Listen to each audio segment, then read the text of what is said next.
তো hello guys, আসসালামু আলাইকুম। আজকে আমি দেখাবো আমার সাইকেলের এই যে বিবি সেটটা এরকম ঢেলঢাল করতেছে, এইখান থেকে লুজ হয়ে গেছে এইখান থেকে। তো এরকম নড়াচড়া করতেছে আর চালানোর সময় অনেক ঝামেলা করতেছে, যেখানে চেনটা নড়ছে। তো এরকম নড়লে চালানোর সময় অনেক কমফোর্ট পাওয়া যায় না।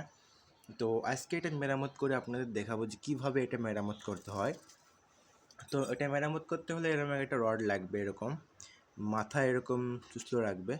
আর এই যে বাংলা ভিভি সেট লাগানো আছে, যেগুলো ব্রাইংয়ের, এগুলো না বোলারগুলো দেখাচ্ছি। তো এরপরে আমি যদি আপনারা কমেন্টে জানান যে ব্রাইংয়েরগুলো দেখাতে, তাহলে ব্রাইংয়েরগুলো দেখাবো।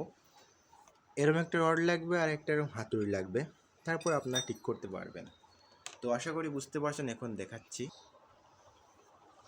তো গাইস, রডটা প্রথমে এইভাবে ধরবেন, তারপর হাতুড়ি দিয়ে এইভাবে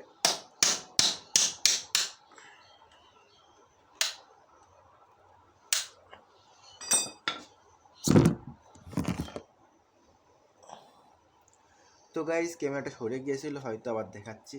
রডটা এইভাবে ধরার পরে এইখানে এভাবে বাড়ি দিতে হবে, এইভাবে এভাবে বাড়ি দিলে এটা ঢিল হয়ে যাবে।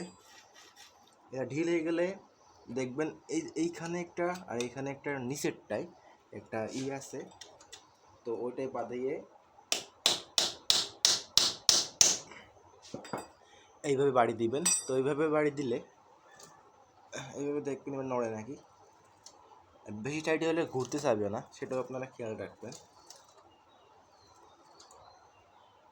তো আমারটা একটু এখন আর নড়ছে না, একদম ঠিক হয়ে গেছে। এখন আমি এই নাট টাইট করে দেবো।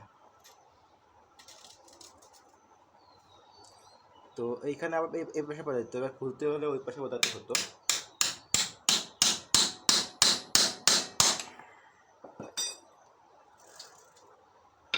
দেখা যাক এবার।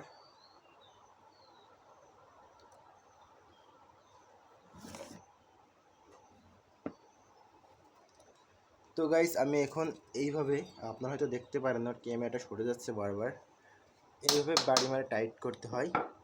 এখন দেখবো এটা ঠিক আছে নাকি। হ্যাঁ, একদম ঠিক আছে। তো এইভাবে আপনারা ঠিক করবেন। খুলতে হলে এই পাশে বাড়ি দিতে হবে, আর টাইট দিতে হলে এই পাশে। আর যদি আপনার এইটা টাইট দিতে চান নিচেরটা, তাহলে এই পাশে বাড়ি দিতে হবে। এখানে দুটো ঘাত আছে ওইখানে। তো আশা করি ভিডিওটা দেখছেন এবং কি বুঝতে পারছেন।